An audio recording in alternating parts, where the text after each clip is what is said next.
Dragon potato બનાવવા માટે મેં અહીંયા આગળ બધા સોસીસ લઈ લીધા છે.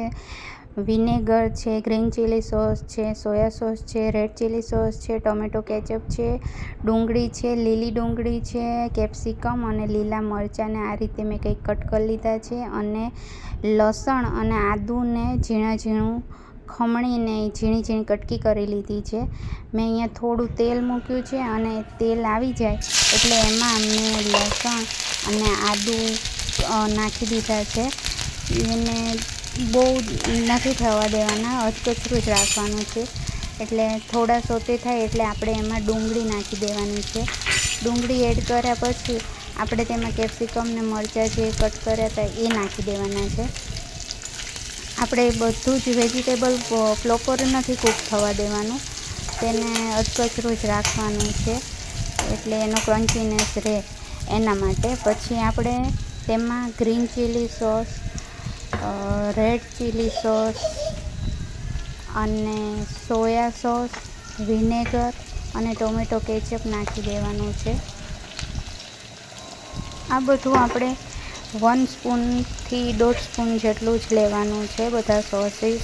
અને આપણે પછી આ બધું મિક્સ કરી લેવાનું છે બરાબર.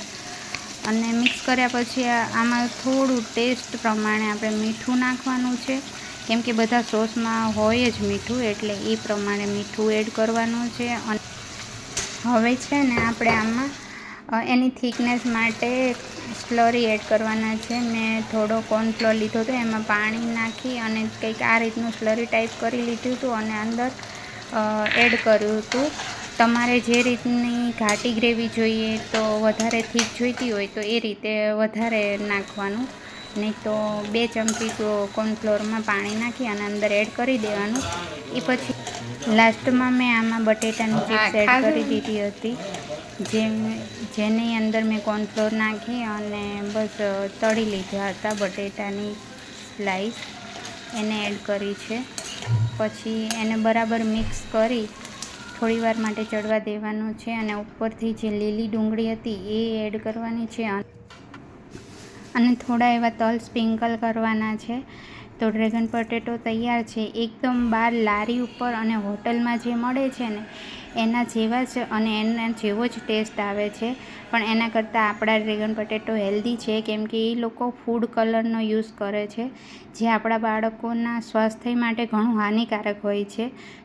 તો તમે પણ ઘરે ચોક્કસથી ટ્રાય કરજો, જે ઘરના નાના બાળકોથી લઈ અને ઘરના મોટા બધાને જ ભાવશે. અને તમને મારો વિડીયો કેવો લાગ્યો તે મને કોમેન્ટ કરીને ચોક્કસ જણાવજો. અને વિડીયો સારો લાગ્યો હોય તો લાઇક, શેર અને સબસ્ક્રાઈબ જરૂર કરી દેજો.